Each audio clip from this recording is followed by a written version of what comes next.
Welcome to the Mojo Mundi podcast, where it's all about magic, manifesting, and movement.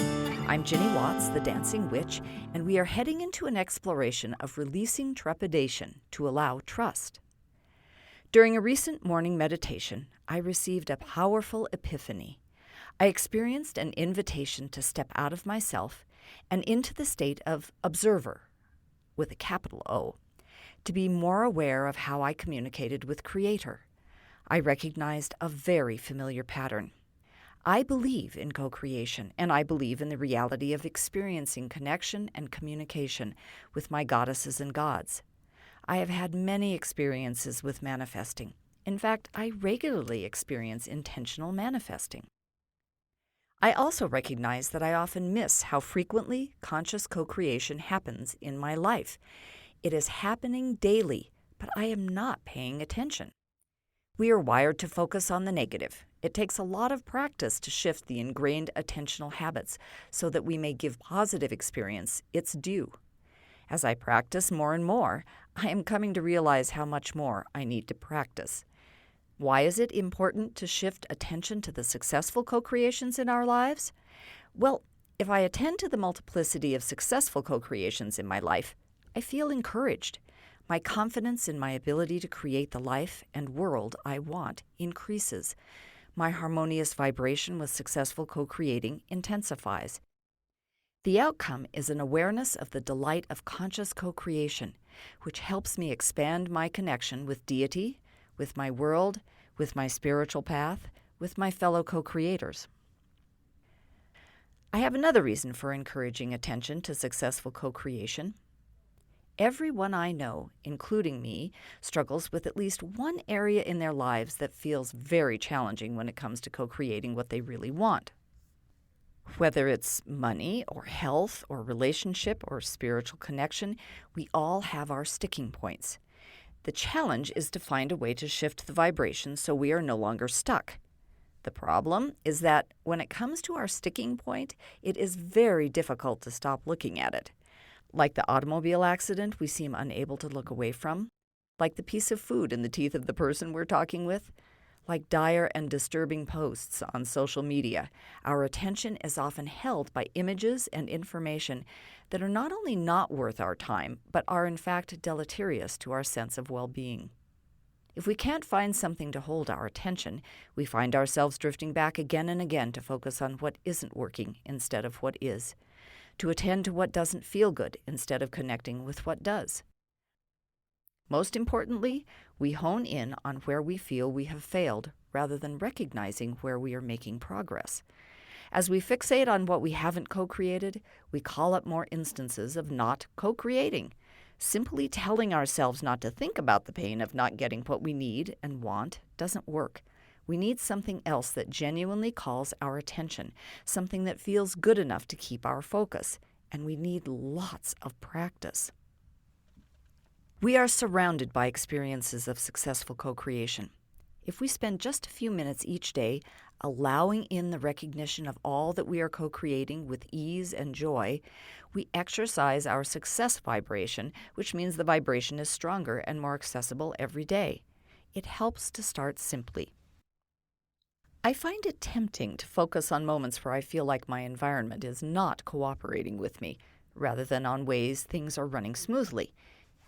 An easy way to tell where our focus is by attending to what we tell our partners, our friends, our family when they ask about our day.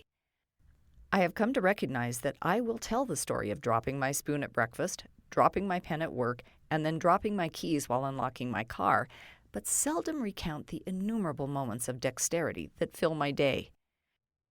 Rather than allowing in the wonder of all that my hands do with absolutely no conscious attention on my part, I highlight the 3 isolated moments when I experienced a minor inconvenience.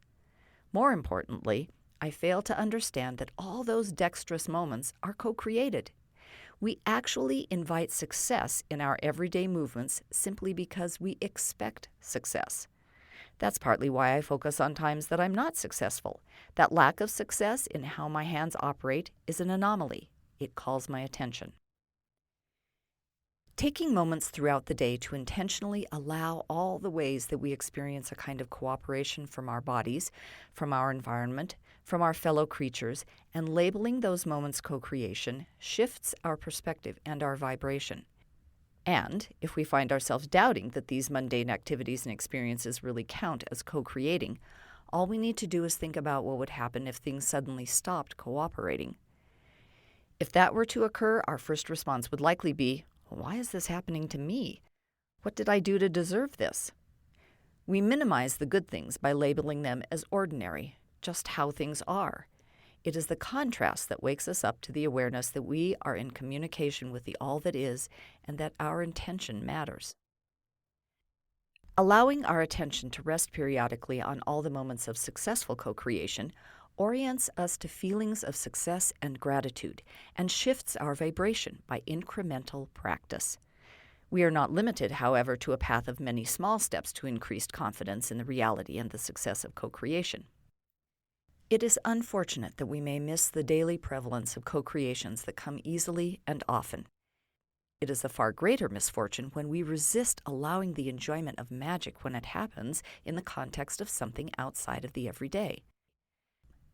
In my facilitation sessions with clients, in my conversations with friends and family, in my observations of myself, I see over and over that we, in the same moment, both recognize an instance of clear communication from deity, an answer to prayer, an unmistakable case of co-creation, and deny it with our words, with our doubt. We feel the thrill and amazement of awareness and immediately tell ourselves, I don't know what that was. What a crazy coincidence. I don't want to assume. Weird. It makes no sense. Moreover, we tell others our story of co-creation, sensing the truth of it again, while repeating our negating self-talk. We choose not to allow ourselves the deep wonder, the sweet gratitude, the sacred significance of our experience. I understand why. Those of us who value education and learning, who appreciate the power of science and the scientific method, who have been raised to honor progress and technology, fear meeting with disdain and criticism for believing in something that hasn't been proved to be real. In fact, we likely have internalized such censure from an early age and need only listen to our own habitual thoughts to subdue such silly and unfounded truths. When we require ourselves to be flawless in order to be valuable, when we feel shame at being wrong or making mistakes, we eagerly avoid what has the potential to reveal us as foolish or misinformed. For those who have been raised or indoctrinated in religions that imply the necessity of an intermediary to get to God, that teach the unworthiness of us all, self-doubt feels righteous and awareness of God within feels sinful. For those of us who have struggled to recognize our own intrinsic worth, who wonder that anyone could ever really love us, the idea that Creator in all their magnificence and power would choose such an intimate and generous process of being with us is almost unfathomable. I think the most damaging consequence of simultaneously believing and denying the co-creation is that it sets up interference in our communications with ourselves, which in turn confuses the messages we transmit to the all that is. Successful communication in any relationship requires clarity. Co-creation requires that we are clear with ourselves. When we feel clarity, we send an unmistakable vibration, one that is consistent, fluid, and powerful. When we experience the thrill of recognition, allowing that a particular incident is a co-creation from Goddess, an instance of answered prayer from Allah, we feel the shiver of knowing, the heart-flooding warmth of deity within, the delighted laughter of wonder. All our energies are in harmony, sending out a clear vibration of gratitude and confidence in the sacred coming together of deity and humanity. And then the voice of doubt, of reason, of sanctity, of dismissal arises, and our stomachs tighten, our hearts pound with fear rather than joy, our breathing grows shallow as we vacillate. Now we are sending out a very different, powerful vibration. Often, however, our deeper knowing prevents our gratitude and wonder from being completely quelled. We surf the waves of doubt and divine connection, rising and falling, bouncing and skimming. While ambivalence, rather than outright rejection, permits us to co-create some of what we want, it results in experiences that are more likely to undermine our sense of connection and success than to encourage us. For example, we may meet someone who is certainly an improvement over our previous acquaintances, but we discover we are continuing to work overtime at the relationship, struggling not to fall into old habits, and recognizing we are excusing some of the same behaviors we vowed not to excuse moving forward.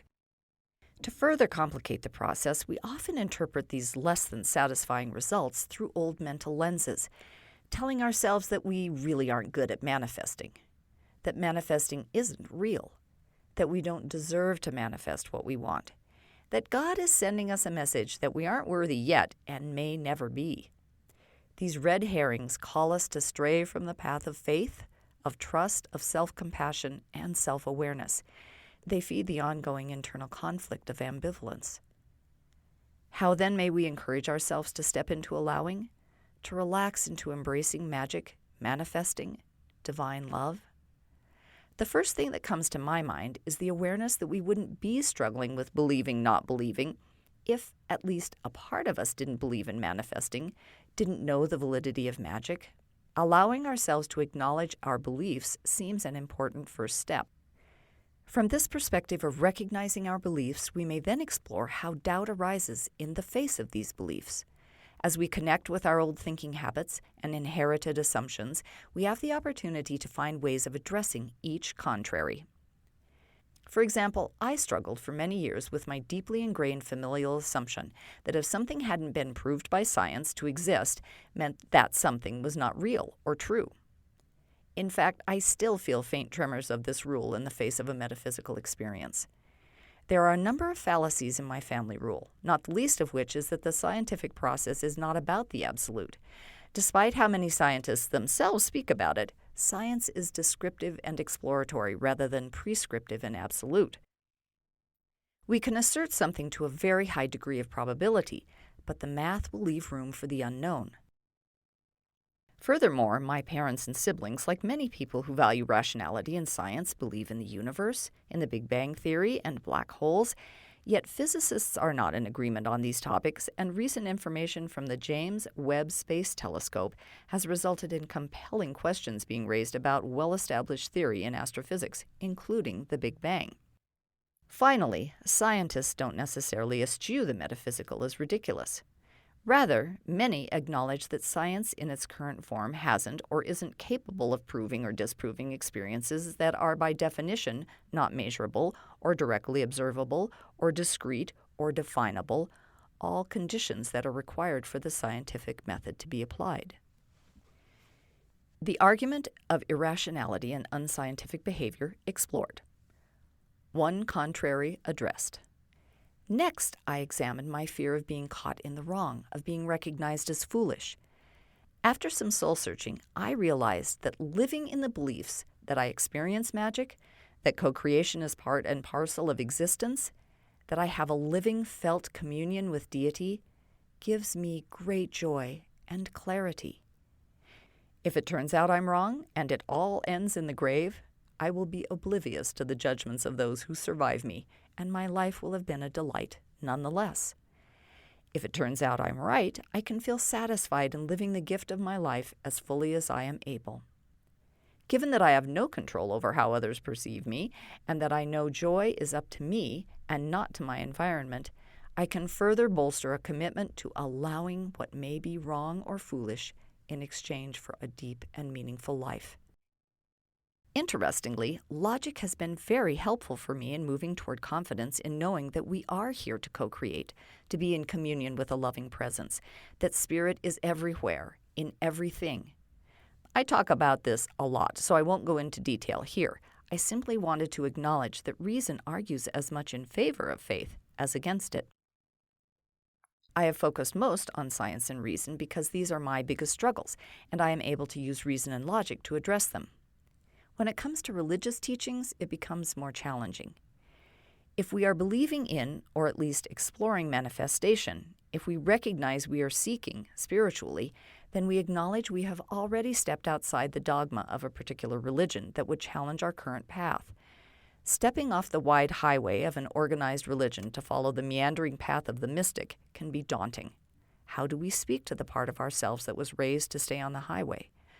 I think one of the most powerful supports to our experiential relationship with a loving, engaged deity is the uniformity of certain dominant themes that arise across religions and uncodified spirituality alike.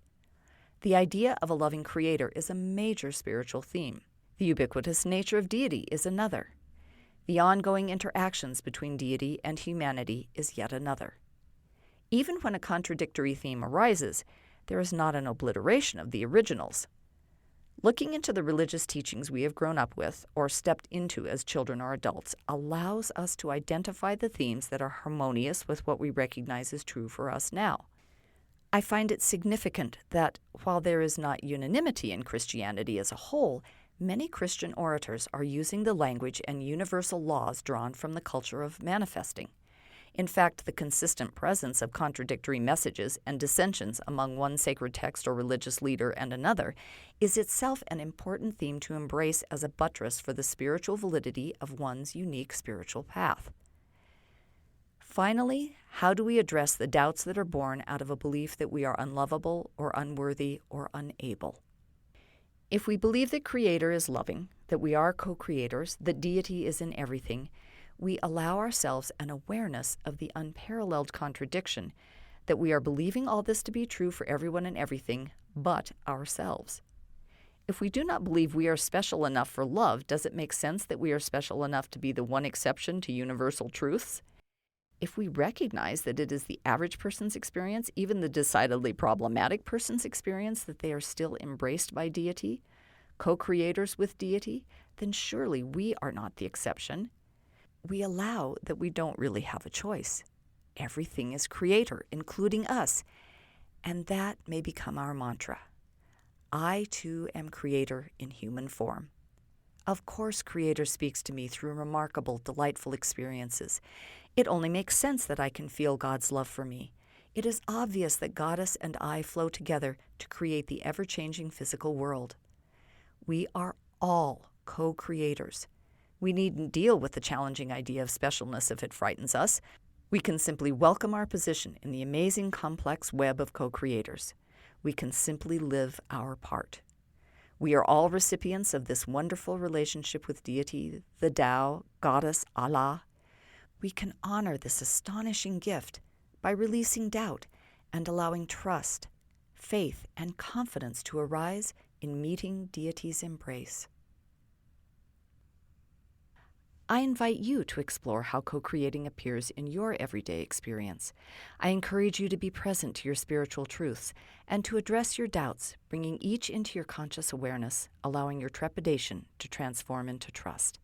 If you would like, please share your experiences, epiphanies, and questions with me via my website or email or on Facebook at Caravan of Dreams MT. Our music is used by permission of the artist, Sean Phoenix. Thank you, Sean. And thank you to Bozeman Public Library for the Workbench Sound Studio located in beautiful downtown Bozeman, Montana. If you would like to learn more about allowing and how to find your unique style of manifesting, please visit my website, caravanofdreamsmt.com, or email me at dancingwitchmt@gmail.com. This is Ginny Watts, the Dancing Witch. Till next time, blessed be.